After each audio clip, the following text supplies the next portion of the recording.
नमस्कार दोस्तों, आज हम लोग भारत के संविधान के ऊपर चर्चा करेंगे। भारत के संविधान में 11वीं अनुसूची जो है, 11वीं अनुसूची के अंतर्गत जो 29 विषय उसमें लिखे हुए हैं उनके विषय में चर्चा करेंगे। तो सबसे पहले हम लोग भारत का जो मित्रों, मेरे चैनल का नाम नॉलेज अबाउट लाइफ है।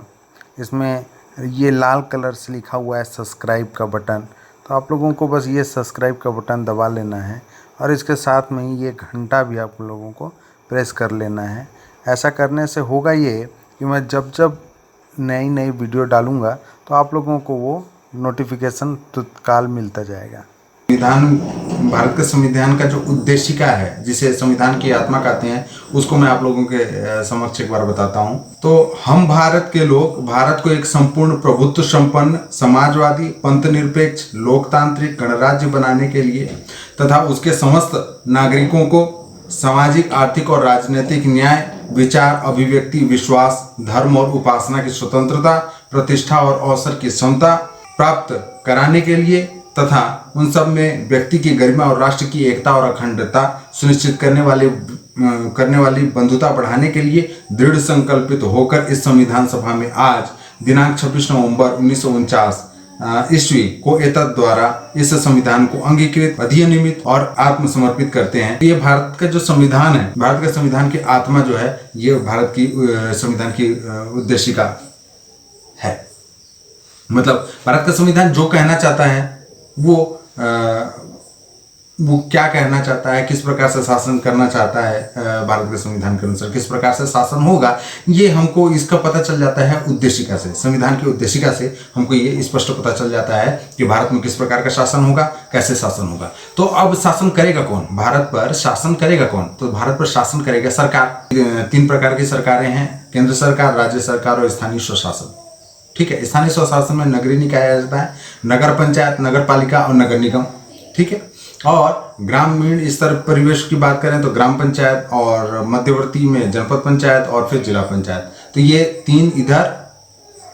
ठीक है, ये मतलब कुल मिला के 3 प्रकार की सरकारें हैं, केंद्र सरकार, राज्य सरकार और स्थानीय स्वशासन। अब केंद्र सरकार किस किस विषय पर काम करेगा, राज्य सरकार किस किस विषय पर काम करेगा और स्थानीय स्वशासन किस किस विषय पर काम करेगा, ये भी निर्धारित कर दिया गया है कि भाई अंतर्राष्ट्रीय मामला हो, है ना, तो उस पर काम कौन करेगा? केंद्र सरकार करेगा। मतलब उस पर नियम या अधिनियम कानून ये जो भी है, ये जो है केंद्र सरकार बनाएगा। तो आप लोग सुने होंगे संविधान का भाग 8 में संघ सूची, राज्य सूची और समवर्ती सूची है का वर्णन है। ठीक है ना। संघ सूची ये बताता है कि मतलब संघ सूची में, भारत के संविधान में जो संघ सूची है उसमें ये विषय लिखे हुए हैं कि इस विषय पे भारत का संघ माने भारत देश का केंद्र सरकार उस पे नियम कानून बनाएगा। संघ सूची हो गया। राज्य सूची, राज्य सूची में उन सभी विषयों का वर्णन है जिसमें राज्य सरकार काम करेगी। और समवर्ती सूची, कुछ ऐसे भी विषय हैं जिसपे केंद्र सरकार भी अपना कानून बनाएगा, नियम बनाएगा और राज्य सरकार भी बनाएगा, वो समवर्ती सूची। जैसे शिक्षा, तो शिक्षा पर जो है केंद्र भी काम करता है, राज्य भी करता है ना। तो रोड हो गया, स्वास्थ्य हो गया, तो कई प्रकार के हैं, लेकिन सभी का विषय जो है वो स्पष्ट किया हुआ है कि केंद्र सरकार इस विषय पे काम करेगा, राज्य सरकार इस विषय पे काम करेगा। लेकिन स्थानीय स्वशासन भाई वो किस विषय पे काम करेगा, ये हम कैसे जानेंगे? तो इसी के लिए भारत के संविधान में अनुसूची 11 है ना। भारतीय संविधान अनुसूची 11 में ये स्थानीय स्वशासन के अंतर्गत जो ग्रामीण है संरचना है, ग्राम पंचायत, जनपद पंचायत, जिला पंचायत, ये किन किन विषयों पर काम करने के लिए सक्षम है, ये उसमें वर्णन है ना। तो मान लीजिए भारत का कोई संविधान है, भारत का संविधान का जो बुक है एक बार बन गया, अब बन गया और इसके बाद उसमें फिर परिवर्तन की आवश्यकता पड़ी, परिवर्तन या संशोधन या उसमें और कुछ जोड़ने की जरूरत हुई, तो उसके लिए क्या करेंगे, उसी के लिए बना है अनुसूची। अनुसूची का मतलब क्या कि अगर कोई बुक है मान लीजिए, तो ये बुक के मान लीजिए ये भारत का संविधान का बुक है, तो ये जो बुक है इसमें हमने कुछ अलग से बनाया संविधान में अधिनियम, और उसको फिर उसके पीछे लगा दिया और कहा कि ये अनुसूची 1 है भाई। फिर कुछ और उसमें जोड़े नया और फिर कुछ जोड़े, अनुसूची 2 हो गया, फिर 3 हो गया, फिर 4 हो गया, फिर 5, 6, 7, 8, 9, 10 तो 11। तो 11वीं बार जो भारत के संविधान में हम जोड़े उसी को कहते हैं कि संविधान की अनुसूची 11। तो 11वीं अनुसूची में कुल 29 प्रकार के विषय जोड़े हुए हैं और वो 29 विषय पे काम करने की शक्ति ग्राम पंचायत या पंचायती राज संस्थाओं को भारत का संविधान देता है। ठीक है ना। तो वो 29 विषय कौन कौन से हैं जिस पर काम करेगा पंचायत, तो उसमें है कृषि, जिसके अंतर्गत कृषि विस्तार भी है। दूसरा है भूमि विकास, भूमि सुधार का क्रियान्वयन, चकबंदी और भूमि संरक्षण। तीसरा है लघु सिंचाई, जल प्रबंधन और जल आच्छादन विकास। चौथा है पशुपालन, दुग्ध पालन और कुक्कुट पालन। पांचवा है मत्स्य उद्योग। छठवां है सामाजिक वनोद्योग और फार्मा वनोद्योग। सातवां है लघु वन उत्पाद। आठवां है लघु उद्योग, जिसके अंतर्गत खाद्य प्रसंस्करण उद्योग भी शामिल है। नौवां है खादी ग्राम और कुटीर उद्योग। 10वां है ग्रामीण आवासन। 11वां है पेयजल। 12वां है ईंधन और चारा। 13 है सड़क पुलिया पुल फेरी जलमार्ग और संचार के अन्य साधन। 14वां है ग्रामीण विद्युतीकरण, जिसके अंतर्गत विद्युत का वितरण भी शामिल है। 15वां है गैर परंपरागत ऊर्जा स्रोत। 16वां है गरीबी उपशमन कार्यक्रम। 17वां है शिक्षा और इसके अंतर्गत प्राथमिक और माध्यमिक विद्यालय भी हैं। 18वां है तकनीकी प्रशिक्षण और व्यावसायिक शिक्षा। 19 है प्रौढ़ और अनौपचारिक शिक्षा। 20वां है पुस्तकालय। 21 है सांस्कृतिक क्रियाकलाप। 22 है बाजार और मेले। 23 है स्वास्थ्य और स्वच्छता, जिसके अंतर्गत अस्पताल, प्राथमिक स्वास्थ्य केंद्र और औषधालय भी हैं। 24वां है परिवार कल्याण। 25वां है महिला और बाल विकास। 26वां है समाज कल्याण, जिसके अंतर्गत विकलांगों और मानसिक रूप से मंद व्यक्तियों का कल्याण भी है। 27वां है दुर्बल वर्गों और विशिष्टतया अनुसूचित जाति और जनजातियों का कल्याण। 28वां है सार्वजनिक वितरण प्रणाली और 29वां है सामुदायिक आस्तियों का अनुरक्षण। तो ये संविधान की 11वीं अनुसूची में 29 विषय जो है ये लिखे हुए हैं कि ये इन 29 विषयों पर ग्राम पंचायत काम कर सकती हैं। अब काम कर सकती हैं मतलब क्या, या तो वो नियम बना सकती हैं या योजना बना सकती हैं। नियम मतलब क्या, नियम का फंडा सीधा है कि अगर नियम का से आशय ये है कि अगर ग्राम पंचायत ने ये नियम बना दिया और उस नियम को कोई तोड़ता है तो ग्राम पंचायत उसे दंडित करेगी। ये संवैधानिक रूप से ग्राम पंचायत को अधिकार प्राप्त है। ठीक है ना। कानून नियम का मतलब यही होता है भाई कि नियम अगर कोई तोड़ा तो उसको दंड मिलेगा। जैसे मान लीजिए किसी ग्राम पंचायत ने ये नियम बना लिया है कि हमारे ग्राम पंचायत में कोई भी व्यक्ति खुले में शौच नहीं जाएगा, और इसके बाद भी अगर कोई व्यक्ति खुले में शौच जा रहा है तो ग्राम पंचायत नियम बनाया हुआ है तो उसमें अर्थदंड लगा सकता है, फीस वसूल सकता है ना। तो वही है नियम। अब ये नियम बनाने की प्रक्रिया क्या है, नियम बनाने की ये प्रक्रिया है कि ये नियम जो है ग्राम सभा में ग्रामीणों ने पास किया हुआ हो। ठीक है, प्रस्ताव हुआ, प्रस्ताव होने के बाद ग्राम सभा में पूछा गया होगा कि भाई ये नियम बना रहे हैं हम लोग कि कोई भी व्यक्ति अगर खुले में शौच करता है तो वह और पकड़ा जाता है तो उससे हम अर्थदंड लेंगे 200, 500 या जो भी। तो सारे ग्रामीणों ने हाथ उठा करके बोला होगा कि हाँ हम इसका समर्थन करते हैं, तो वो नियम बन जाएगा। ठीक है, और वो नियम कानूनन वैध रहेगा। तो ये नियम है। और योजना क्या, योजना के माध्यम से ग्राम पंचायत किसी भी अपने ग्रामीणों के लिए लाभार्थ कुछ योजना बना सकती है। ठीक है, योजना बनाती है। मान लीजिए जैसे प्रधानमंत्री आवास योजना है, तो प्रधानमंत्री आवास योजना केंद्रीय स्तर की योजना है। इसके अंतर्गत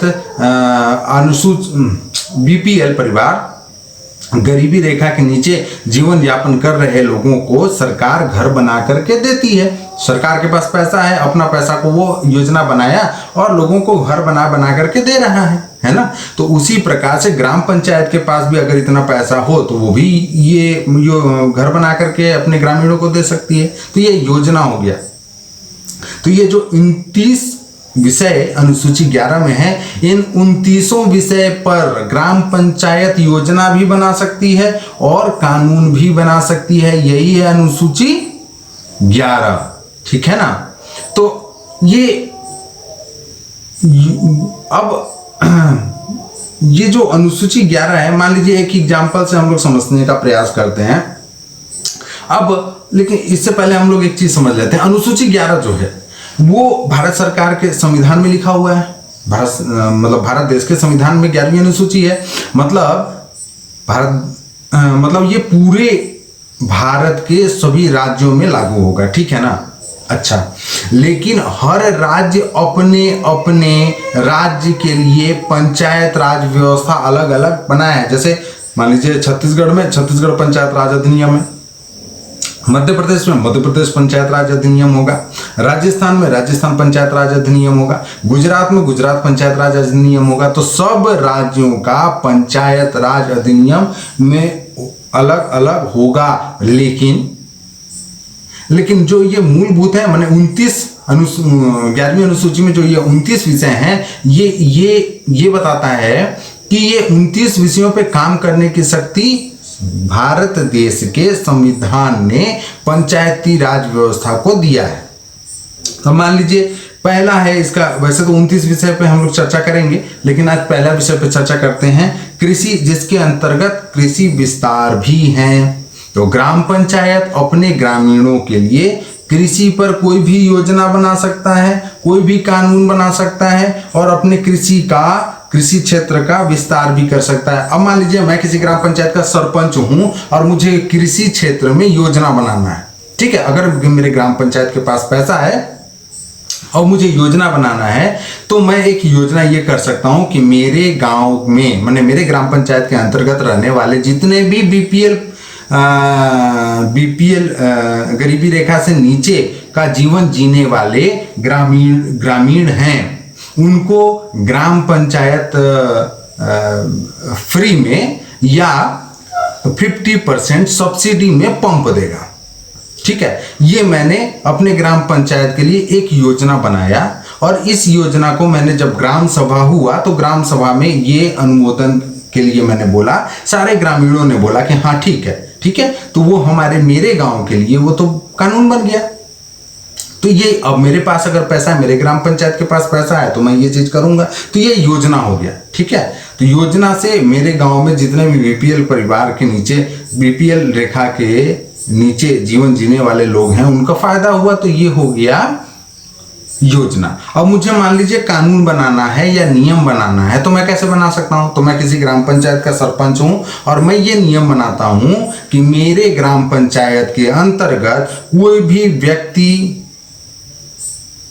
कृषि कार्य के लिए